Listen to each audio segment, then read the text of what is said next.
Hello friends, कैसे आप लोग? In last video we learned what is props, how to use props in class component. ठीक है? और इस वीडियो में हम सीखेंगे state के बारे में. State with class component. State क्या है? State is an object that belongs to the component which is used to store dynamic data. ठीक है? State क्या है? एक object है जो component को belong करता है. ठीक है? Which is used to store dynamic data.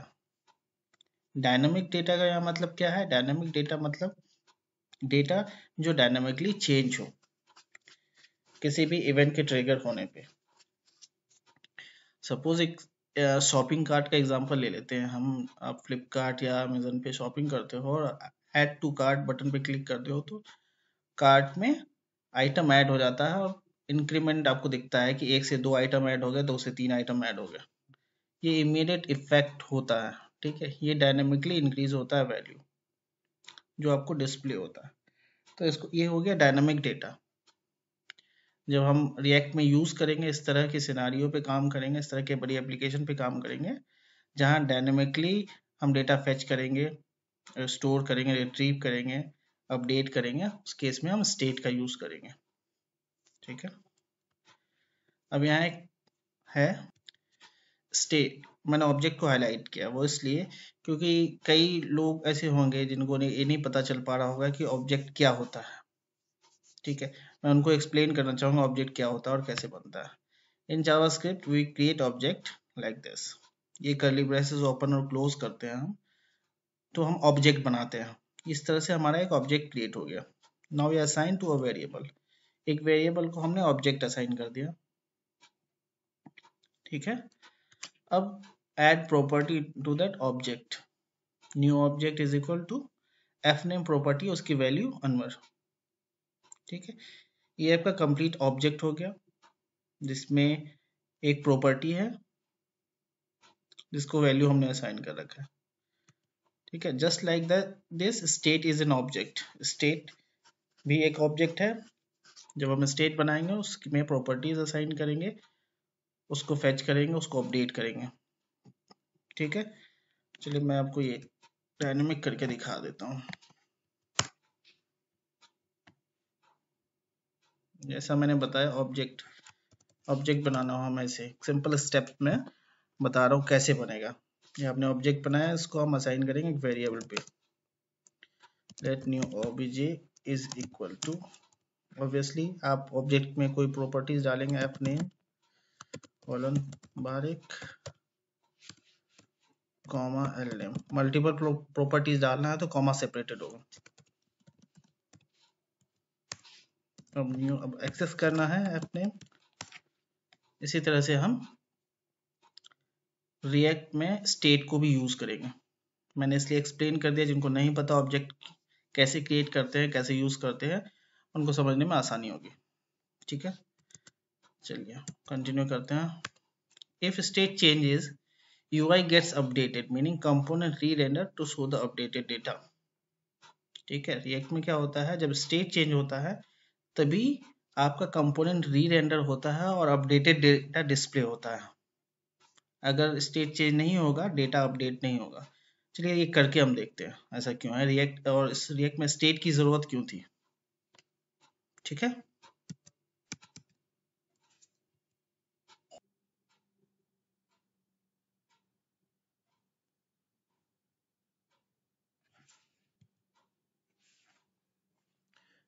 चलिए हम एक कंपोनेंट बनाएंगे अब. State class.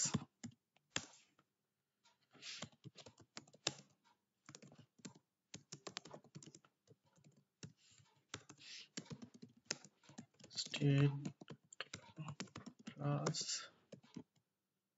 extends react component.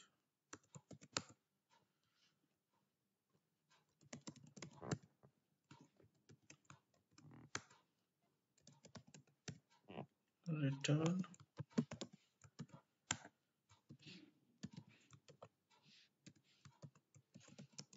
where using state in class component.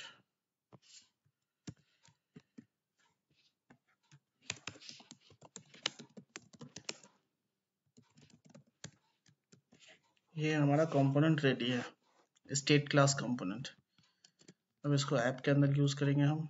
जो पहले हमने लास्ट क्लास में जो हमने किया है उसको मैं हटा देता हूँ। स्टेट क्लास, हम इसको इंपोर्ट करते हैं।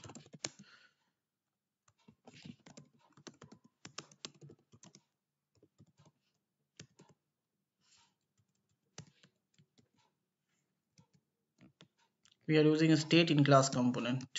ठीक है, स्टेट क्लास हमारा प्रिंट हो गया है। अब हम क्या करेंगे, अब मैं क्या करता हूँ, एक वेरिएबल डिक्लेयर करता हूँ। हम देखेंगे कि स्टेट की जरूरत क्यों है हमें रिएक्ट में।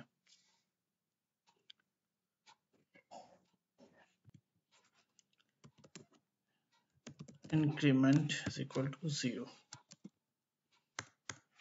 एक फंक्शन बनाते हैं, एरो फंक्शन बना रहा हूँ मैं।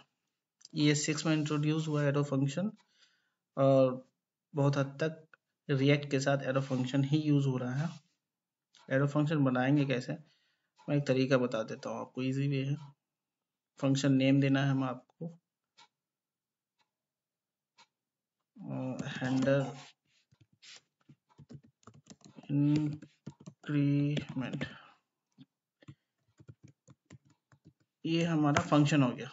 अब इसको एरो फंक्शन, ये ब्रैकेट से पहले एक इक्वल टू साइन और ब्रैकेट के बाद एरो लगा दीजिए आप, ये आपका एरो फंक्शन बन गया।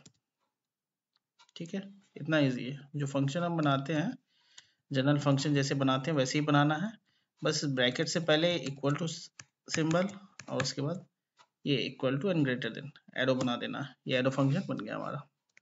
अब हम क्या करेंगे, इसके अंदर इंक्रीमेंट करते हैं +1। जितनी बार भी कॉल होगा हमारा इंक्रीमेंट वेरिएबल बढ़ता जाएगा। कितना, 1, हर बार ये 1 1 बढ़ता जाएगा। इसको वैलिडेट भी कर लेते हैं कंसोल पे प्रिंट करके, इंक्रीमेंट वैल्यू।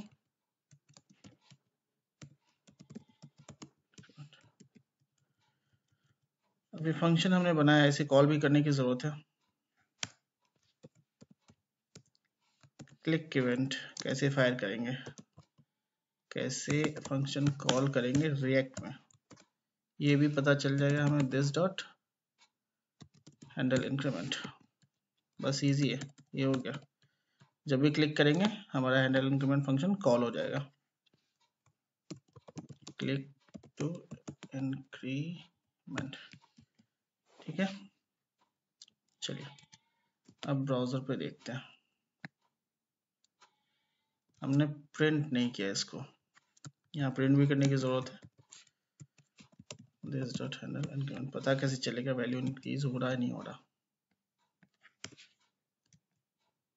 सॉरी, फंक्शन ही कॉल कर लिया। इंक्रीमेंट, ये है वेरिएबल, अभी 0 है। 3 बार क्लिक कर दिया मैंने फिर से, देखते हैं कंसोल पे जा करके message. Increment 1 2 3, increment 4, increment 5, value increment हो रहा है बट यूआई पे अपडेट नहीं हो रहा है। अब यूआई पे अपडेट क्यों नहीं हो रहा, ये एक इशू है। क्या करेंगे, जो यूआई पे अपडेट होगा उस केस में स्टेट आता है। ठीक है, रिएक्ट में स्टेट जब तक हम यूज नहीं करेंगे और स्टेट को अपडेट नहीं करेंगे तो ये रेंडर फंक्शन कॉल होगा नहीं दोबारा से। स्टेट क्या करता है, जब भी स्टेट अपडेट होता है ये री रेंडर करता है, रेंडर को दोबारा से कॉल करता है और अपडेटेड वैल्यू प्रिंट कर देता है। अब स्टेप्स क्या है स्टेट को यूज करने के। सबसे पहले क्लास कंपोनेंट हमने बना रखा है, कंस्ट्रक्टर बनाएंगे।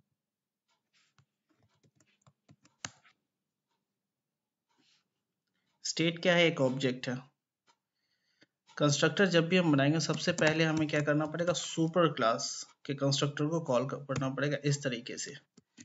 ये क्या करेगा, रिएक्ट डॉट कॉम्पोनेंट इस क्लास को इनिशियलाइज कर देगा, ठीक है, और रेडी कर देगा इस क्लास के इवेंट्स वेरिएबल हमारे लिए। ये मैंडेटरी है, ये अगर नहीं करेंगे तो हमें एरर देगा। इसलिए कंस्ट्रक्टर के बाद पहला आपका जो फंक्शन होगा वो सुपर होगा, जो कि क्या करेगा, सुपर क्लास के कंस्ट्रक्टर को कॉल करेगा। हमारा सुपर क्लास कौन है, रिएक्ट डॉट कॉम्पोनेंट यहाँ पे। देन अब हम स्टेट डिक्लेयर करते हैं। स्टेट इज इक्वल टू, एक ऑब्जेक्ट है, इसकी प्रॉपर्टी हम देते हैं इंक्रीमेंट, डिफॉल्ट वैल्यू 0। ये हमने स्टेट को इनिशियलाइज कर दिया। Rule number 1, state should be initialized within the constructor। जब हम क्लास कंपोनेंट बनाते हैं और क्लास कंपोनेंट में स्टेट यूज करेंगे तो कंस्ट्रक्टर के अंदर ही स्टेट को पहले हमें इनिशियलाइज करना है, ठीक है। अब हम क्या करेंगे, अब हमें स्टेट अपडेट करना है। हैंडल इंक्रीमेंट, जब भी ये फंक्शन कॉल होगा ये इंक्रीमेंट +1 होना चाहिए। उसके लिए क्या करेंगे, हम रिएक्ट हमें देता है set state function. Set state function में हम स्टेट अपडेट करते हैं। हमने स्टेट इनिशियलाइज कर दिया, देन सेट स्टेट, जब भी स्टेट को सेट करना होगा, अपडेट करना होगा, सेट स्टेट फंक्शन कॉल करेंगे और क्या करेंगे, हमारा इंक्रीमेंट को value this dot state dot increment +1। ये हमने स्टेट अपडेट कर दिया। जितनी बारी फंक्शन कॉल होगा उतनी बारी ये +1 होते जाएगा इंक्रीमेंट। अब यहाँ पे हम क्या करें, सेट स्टेट एक्चुअली करता है क्या है, ये हमेशा एक न्यू ऑब्जेक्ट बना देता है। यहाँ पे आप देख रहे हो इंक्रीमेंट है, this dot state dot increment, this dot state dot increment. इस स्टेट की वैल्यू हम ले रहे हैं, +1 कर रहे हैं, फिर से एक इंक्रीमेंट प्रॉपर्टी को असाइन कर दे रहे हैं, ठीक है। ये प्रोसेस है अपडेट करने का। अब यहाँ पे हम क्या करते हैं, दिस डॉट इंक्रीमेंट, इसको कमेंट करते हैं, इसकी जरूरत नहीं है, इसकी भी जरूरत नहीं है, इसकी भी जरूरत नहीं है। अब स्टेट को एक्सेस कैसे करना है, this dot state dot increment. State object है, उसकी प्रॉपर्टी इंक्रीमेंट है, तो उसकी प्रॉपर्टी हम एक्सेस कर रहे हैं। अब देखते हैं बटन क्लिक होने पे क्या होता है। बूम, वैल्यू अपडेट हो रहा है। इससे पहले हमने क्या देखा, फंक्शन कॉल कर रहे थे और वेरिएबल अपडेट भी कर रहे थे हम, लेकिन यूआई अपडेट नहीं हो रहा था। यूआई अपडेट क्यों नहीं हो रहा था, क्योंकि हम स्टेट नहीं यूज कर रहे थे। अब समझ में आ गया आपको स्टेट की जरूरत क्यों है हमें रिएक्ट में, ठीक है। और स्टेट को यूज कैसे करना है हमें रिएक्ट में जब भी कोई अपडेट परफॉर्म करना हो। It is use to handle dynamic data. Button click पे इंक्रीज हो रहा है ये, this is the dynamic data, ठीक है। अब चलिए आगे बढ़ते हैं। We can initialise state using this dot state, ठीक है, देखा हमने। And we can update state using this dot set state, ठीक है। ये दोनों हमने करके देख लिया। दिस डॉट स्टेट से इनिशियलाइज करेंगे, ये रहा हमारा कोड जहां हम इनिशियलाइज करेंगे दिस डॉट स्टेट से, और सेट स्टेट फंक्शन हमारा जहां पे हम इंक्रीमेंट करेंगे, ठीक है। अब things to remember when using state, do not modify state directly.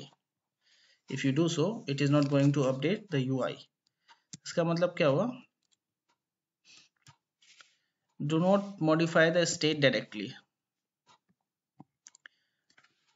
अभी हम अब मॉडिफाई कर रहे हैं अपने स्टेट को सेट स्टेट फंक्शन के थ्रू। हम इसको कमेंट करते हैं।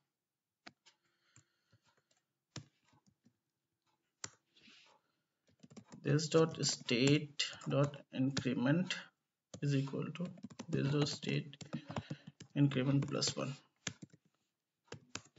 ये क्या हुआ? Direct increment. हमने डायरेक्ट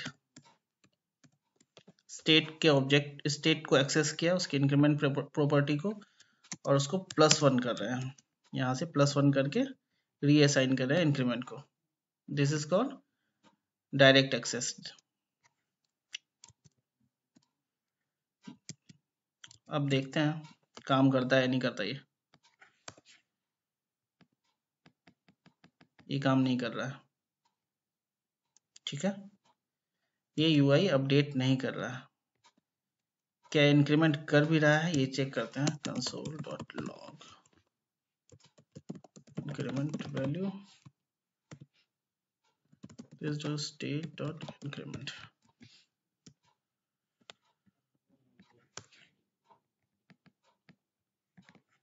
इंस्पेक्ट एलिमेंट कंसोल पे जाकर चेक करते हैं। इंक्रीमेंट स्टेट इंक्रीमेंट हो रहा है, स्टेट की वैल्यू इंक्रीमेंट हो रही है, बट स्टेट अपडेट नहीं हो रहा, यूआई अपडेट नहीं हो रहा। यूआई अपडेट कब होगा? जब हम स्टेट अपडेट करेंगे सेट स्टेट फंक्शन यूज करके। इसीलिए हमेशा ये याद रखना है कि जब भी हमें स्टेट को अपडेट करना है यूजिंग सेट स्टेट ओनली, ठीक है। सेट स्टेट फंक्शन, ये सेट स्टेट फंक्शन का यूज करके ही हमें स्टेट को मॉडिफाई करना है या अपडेट करना है। अगर ऐसा नहीं करेंगे स्टेट बढ़ तो जाएगा, स्टेट अपडेट तो हो जाएगा, बट यूआई रिफ्लेक्ट नहीं होगा। अब state is asynchronous, meaning it is not going to update immediately. Asynchronous का मतलब क्या होता है? असिंक्रोनस जब भी आप चेंज करते हैं उसकी चेंज इमीडिएट रिफ्लेक्ट नहीं होती है आपके पास, ठीक है। वो कुछ रिफ्लेक्शन टाइम ले लेती है, ये असिंक्रोनस ऑपरेशन में। तो स्टेट इज असिंक्रोनस है। अब ये कैसे चेक करें स्टेट असिंक्रोनस है या नहीं है? ये कैसे है, आइए देखते हैं।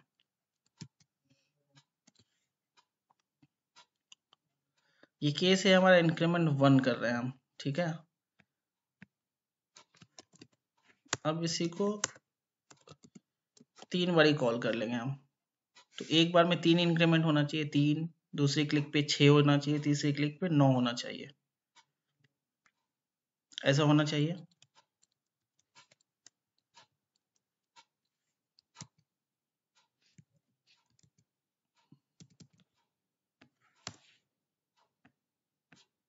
नहीं हो रहा, एक एक इंक्रीमेंट हो रहा है। क्यों? क्योंकि स्टेट असिंक्रोनस है। मैं एक्सप्लेन करता हूँ क्यों। जब हैंडल इंक्रीमेंट हमने कॉल किया, सेट स्टेट फंक्शन कॉल हो गया, ठीक है।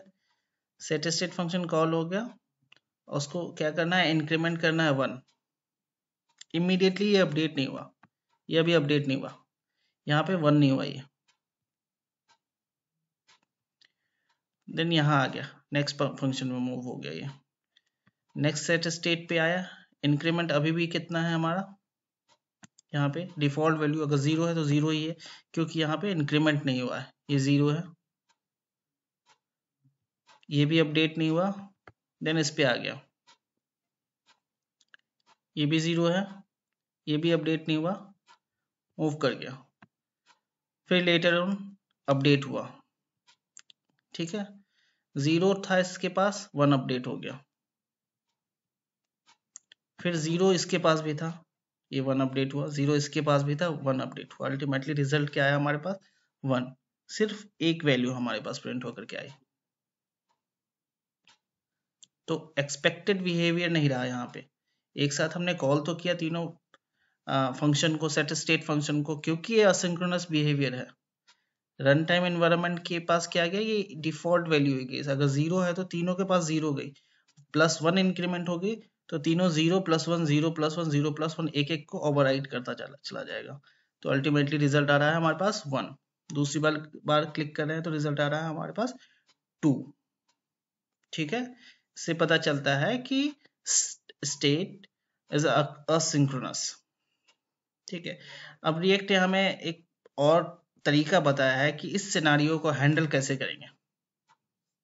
ठीक है, चलिए वो देखते हैं। अब वो तरीका क्या है, सेट स्टेट फंक्शन अभी क्या कर रहा है, ऑब्जेक्ट, ये करली ब्रेसेस मैंने बताया था, इसका करली ब्रेसेस है, ये ऑब्जेक्ट है। ठीक है, अभी ऑब्जेक्ट यूज कर रहा है, इसको क्या करते हैं हम, कन्वर्ट करते हैं फंक्शन में।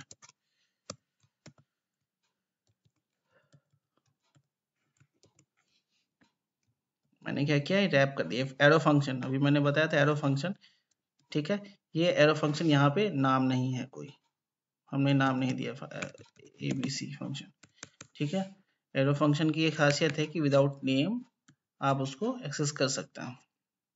ये एरो दे दिया, ये ओपनिंग ब्रेसेस है, ये क्लोजिंग ब्रेसेस है, उसके अंदर this dot state dot increment ये कॉल हो रहा है। अब क्या है, प्रीवियस स्टेट,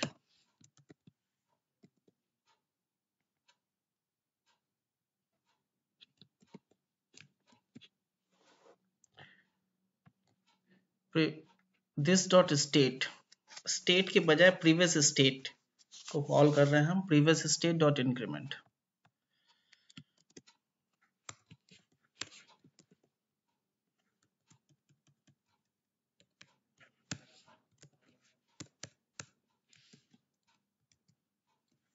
अब देखते हैं 3 6 9 12, तीन तीन इंक्रीमेंट हो रहा है।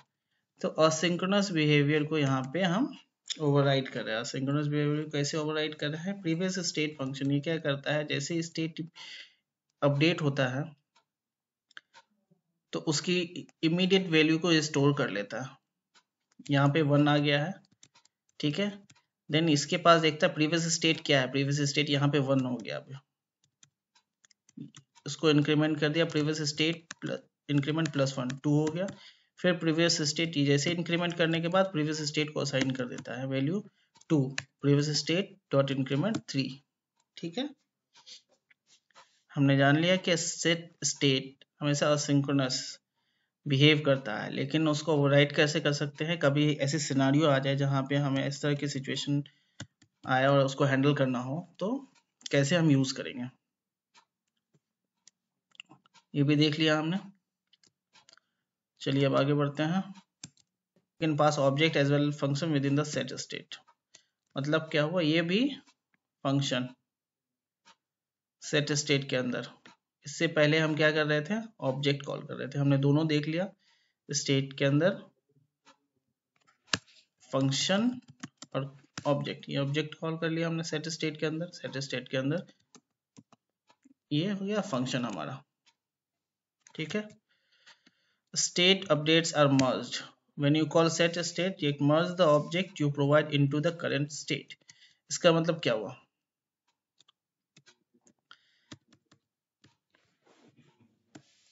आप जब लाइव प्रोजेक्ट पे काम करते हो तो आपके पास एक ही वैल्यू नहीं होती अपडेट करने के लिए, आई मीन बहुत सारे होंगे, 40-50 वेरिएबल होंगे जो फ्रीक्वेंट अपडेट होंगे, लेकिन यहाँ पे अभी हम क्या कर रहे हैं, इंक्रीमेंट एक ही वैल्यू यूज कर रहे हैं स्टेट के अंदर। मल्टीपल वैल्यू जब होगी तो उस केस में हम कैसे हैंडल करेंगे, ऐसा तो नहीं कि अगर हमने सपोज इंक्रीमेंट 1 कर देते हैं, इसको इंक्रीमेंट करते हैं कॉमा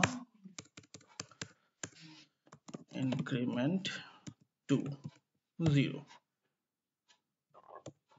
कॉमा इंक्रीमेंट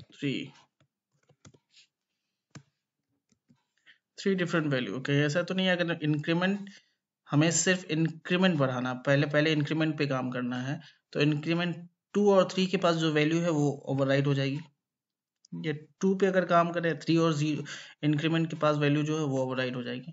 ऐसा होगा या नहीं होगा ये देखते हैं। ठीक है,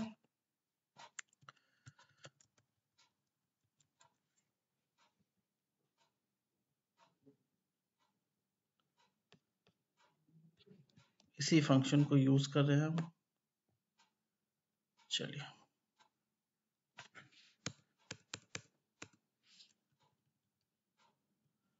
handle increment,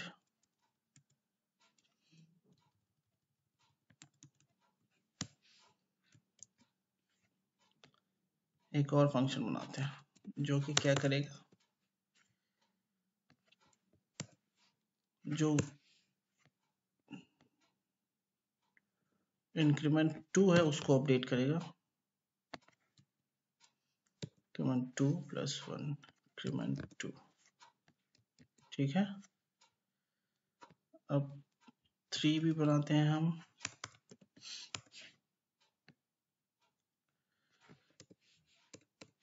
3 3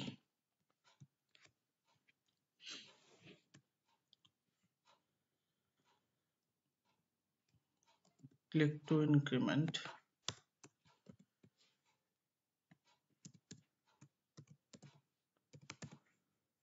yeah, handle increment 1, click to increment 1,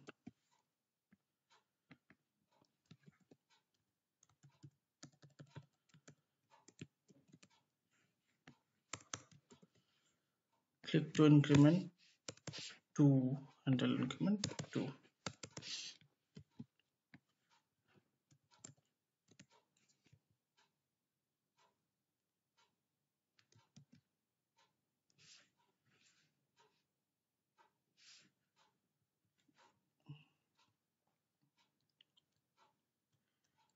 handle increment 2 3।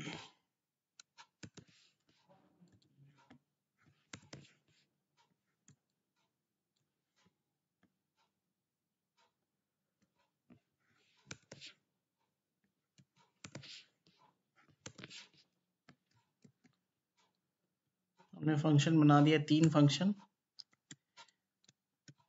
State के 3 डिफरेंट प्रॉपर्टीज को अपडेट करने के लिए, increment, increment 2, increment 3, handle increment 2 और हैंडल इंक्रीमेंट 3, ये 3 डिफरेंट फंक्शन है।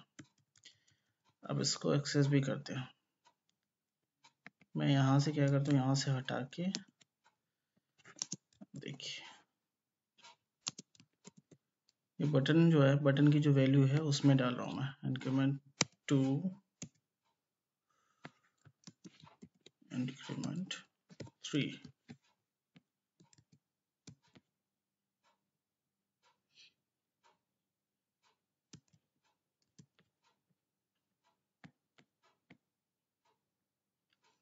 क्लिक टू इंक्रीमेंट पे क्लिक किया, हमारा इंक्रीमेंट अपडेट हो रहा है। अब इंक्रीमेंट 1 हमारा है, इंक्रीमेंट 1 हमारा अपडेट हो रहा है, लेकिन इंक्रीमेंट पे कोई असर नहीं है। ये अभी तक 7 है, यहाँ पे हमने छोड़ा था, ये 7 है, ये 18 है। इंक्रीमेंट 3, इंक्रीमेंट 7 हो गया, 7 18 9। ठीक है, तीनों अपडेट हो रहे हैं, आपस में कोई किसी को ओवरराइट नहीं कर रहा, सब ये मर्ज हो जा रहा है। ठीक है, इस तरह से अगर मल्टीपल वैल्यूज हम स्टेट में यूज करते हैं तो इस तरह से हम उसको अपडेट कर सकते हैं। ठीक है, ये क्लियर है आपको? State only belong to the component where it is defined. ठीक है, अब हमने सीख लिया स्टेट कैसे यूज करेंगे। कुछ रूल्स स्टेट के ये थे कि modify state, do not modify state directly, state asynchronous है, we can pass object as well as function within the state, set state function, state updates are merged, जो भी अपडेट करोगे वो मर्ज हो जाता है, किसी और प्रॉपर्टीज पे इसका कोई असर नहीं पड़ता। state only belong to the component where it is defined, it is not accessible by any other component. If you have to pass state data to other component, you can pass it as a props। इसका मतलब क्या हुआ, state इस component में हमने define किया है, ये स्टेट इस कंपोनेंट से बाहर एक्सेसिबल नहीं होगा। State belong to the component, definition में जैसे मैंने लिखा था कि स्टेट क्या है, state that belongs to the component which hold the dynamic data. Dynamic देख रहे हैं हम, ये डायनेमिक डेटा कैसे होल्ड करता है, whenever state change it re-render the component.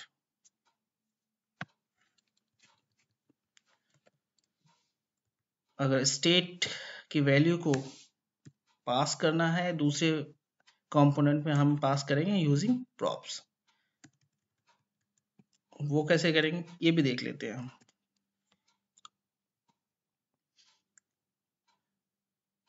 suppose existing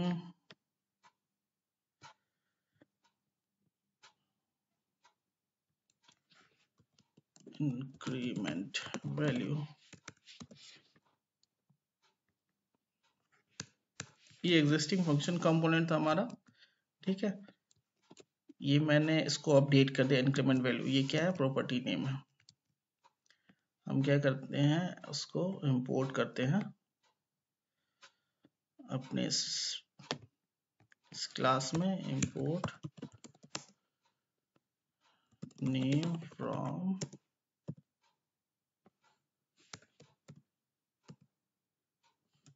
name.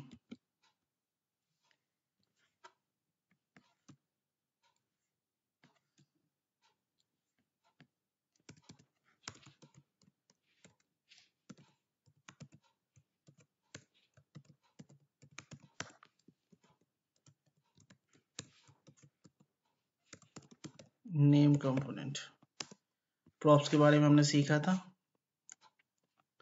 Last video में, प्रॉपर्टी वैल्यू और डायनामिक वैल्यू असाइन करना है तो हम सब दिस डॉट इंक्रीमेंट असाइन कर देते हैं। स्टेट की value this dot state dot increment, state की वैल्यू हम असाइन कर रहे हैं नेम कंपोनेंट को, एक कंपोनेंट से दूसरे कंपोनेंट में स्टेट वैल्यू भेजने का यही तरीका है, प्रॉप्स के थ्रू हम पास करते हैं। देखते हैं, हेलो डियर आई एम, ये नेम कंपोनेंट हमारा इंक्रीमेंट करते हैं 1 2 3 4 5 6 7 9 10, ठीक है। ये भी क्लियर है आपको कि स्टेट अपडेट करके स्टेट का डेटा एक कंपोनेंट से दूसरे कंपोनेंट में हम कैसे भेजेंगे, ठीक है। अब आगे देखते हैं क्या है, react state. Before React version 16.8, state was being used with class component only. In React, in version 16.8, introduce hooks which allow to use state in function component. ठीक है, 16.8 वर्जन से पहले स्टेट हम सिर्फ क्लास कंपोनेंट में ही use कर सकते थे, फंक्शन कंपोनेंट पे यूज नहीं कर सकते थे। कभी हमने फंक्शन कंपोनेंट बना रखा है, अगर उसमें हमारी रिक्वायरमेंट ऐसी आ गई कि उसके अंदर हमें स्टेट यूज करना होता था तो हम फंक्शन कंपोनेंट को कन्वर्ट करना होता था क्लास कंपोनेंट में। लेकिन 16.8 वर्जन के बाद ऐसा नहीं रहा, रिएक्ट ने हुक्स इंट्रोड्यूस किए हैं, ठीक है, जिसका यूज करके क्या कर सकते हैं, हम फंक्शन कंपोनेंट के अंदर भी स्टेट का यूज कर सकते हैं, ठीक है। इसलिए अब नेक्स्ट वीडियो में हम क्या सीखेंगे, react state with function component, ठीक है। Till then goodbye, like और सब्सक्राइब जरूर कीजिएगा। Thank you so much.